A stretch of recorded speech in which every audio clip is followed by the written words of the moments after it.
Okay, so these are my absolute favorite. Everything that I've bought within like the last month or so. I have bought most of these like numerous times. The first off the bat is the Blue Lizard Kids Spray Natural Mineral Sunscreen. Holy crap, this stuff is so good. I get the 24% zinc, it's 50 UV protection, it's in a spray bottle. I use this all day, every day, throughout the day, numerous times. There's no scent to it, so you can't really get any better than that. The next, I would say, for those who like want a nice like glow, like a little bit of shimmer or a scented SPF, would be the Kopari Rose Gold Sun Glaze.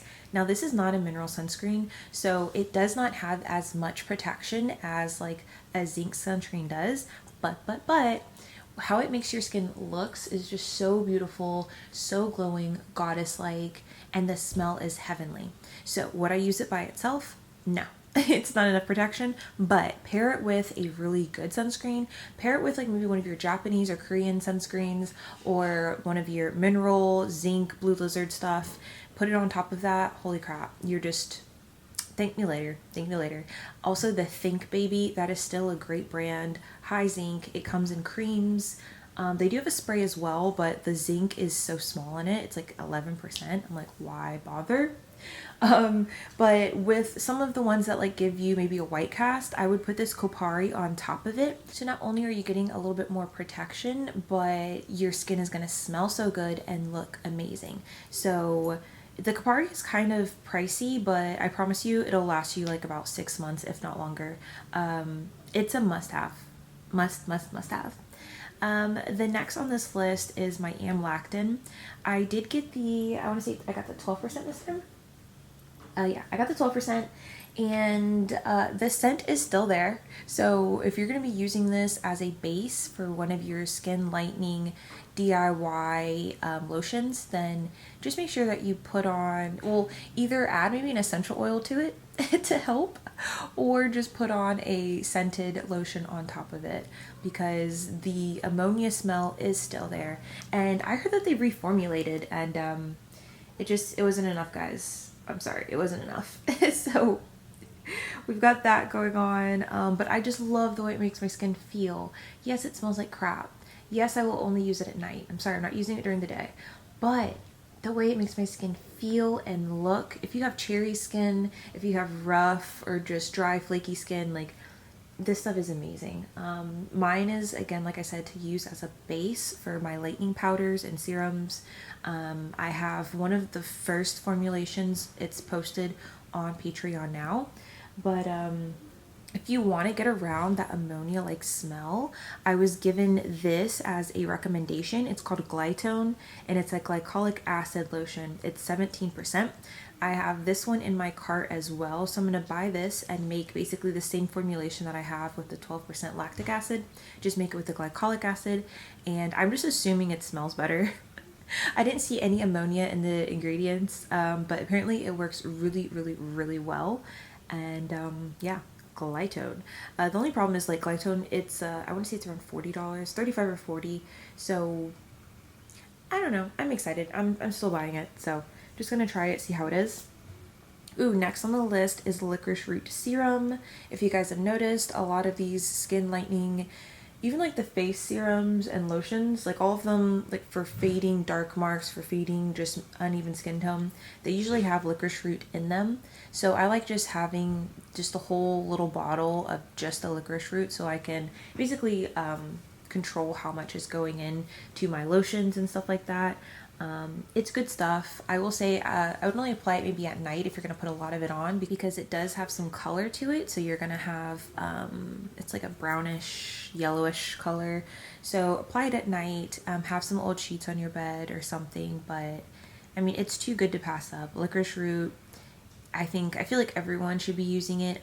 Be careful if you're using too much or it's too strong. You definitely can kind of overwork your skin.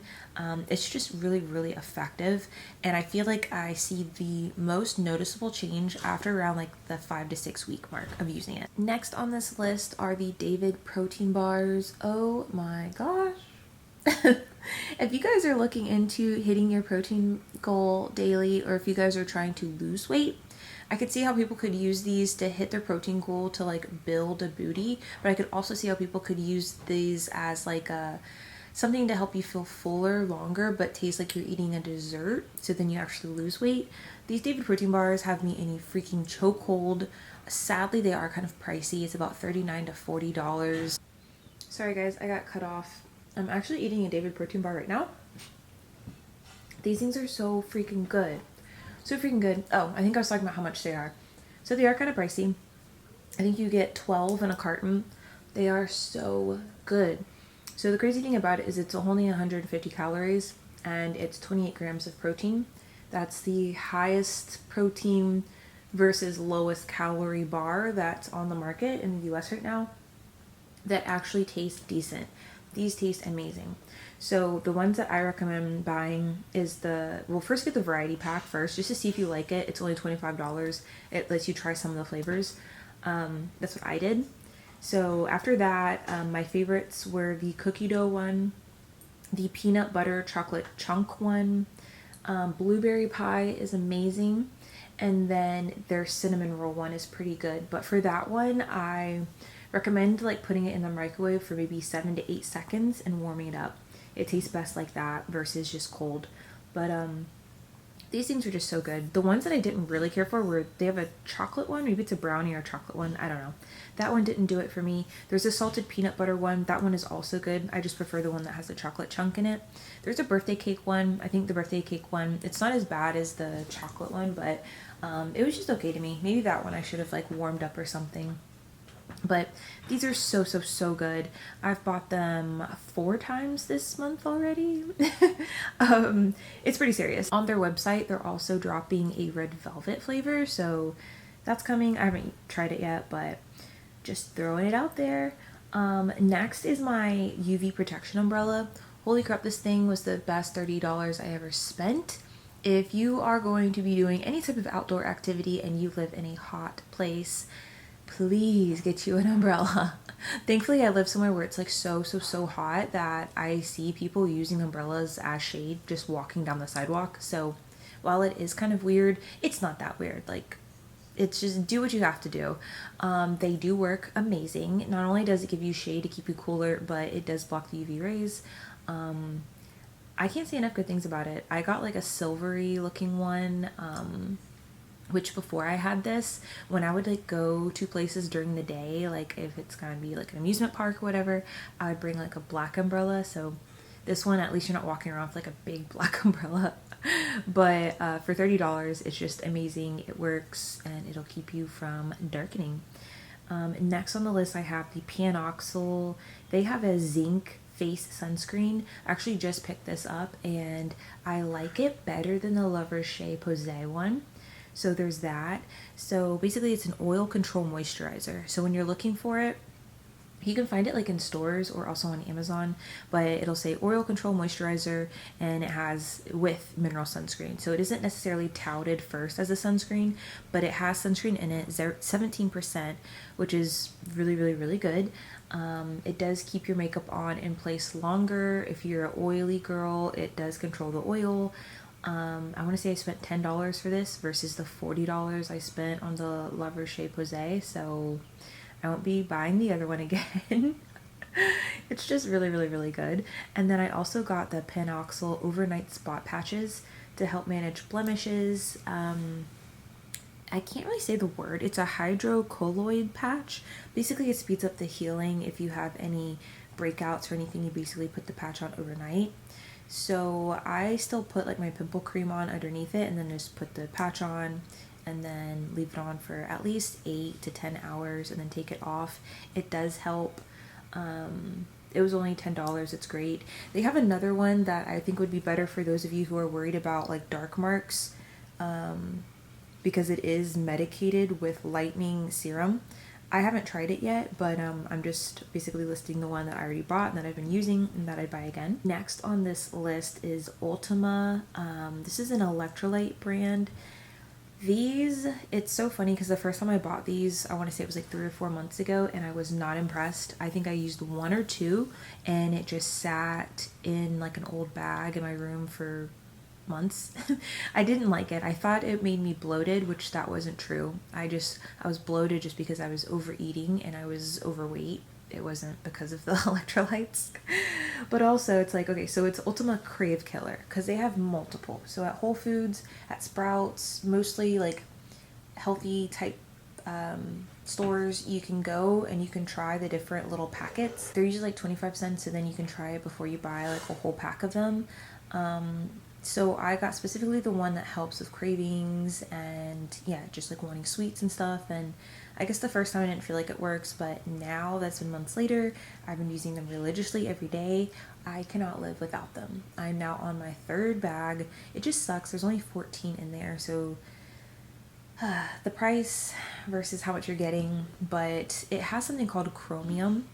It's chromium, what is the last word? Chromium picolinate, and basically that's what helps you feel full longer and kind of helps satiate you. I cannot say enough good things about this. I will continue buying bags of these. Basically in the morning on an empty stomach, this is what I basically sip on just to hydrate from the evening before. And then later on in the day, around 2 or 3, that's usually when I start snacking. Even when I'm not hungry and I just had lunch, I still want something sweet. So then that's when I will make this. And yeah, this helps kick the cravings, and it actually does work. So it's just funny to me that I was gonna actually give these away to a friend because the first time I tried it, I was like, oh, this doesn't work. But now I know how to use it. So it's not a meal replacement. So it's 0 calorie, 0 sugar. If you're using this as a meal replacement, obviously just like eat the meal because you need the food. Use this if you're a snacker, like someone who just still wants to eat even after you just had a meal. That is where this is going to shine and keep you satisfied and full. And I don't know, I can't live without it. So, and last is Kic Acid Powder. This is huge because this is one of the ones that you can actually just mix in with the serum or with your DIY lightening lotion. So for this one, I think it's like 2 teaspoons is about, let me see, 2 teaspoons is 1%. So if you're just, playing around with this, trying to make your own lightening lotion or serum or whatever, or face mask, just start off with the 1% first. When it comes to kojic acid in lotions and things, or especially things that like you don't rinse off, lower is about the norm. Going over 5%, I would never. That's where you can actually mess up your skin. So just like play around with 1% first and then work your way up. But just the fact that this doesn't have to like be double boiled or this long like skincare method just to make it work, like that's why I like this. So it is on my list and it's only like $8, so under $10. Let me think, is there anything else? I think that covers everything that I'm just absolutely loving this month. Yep, that's it.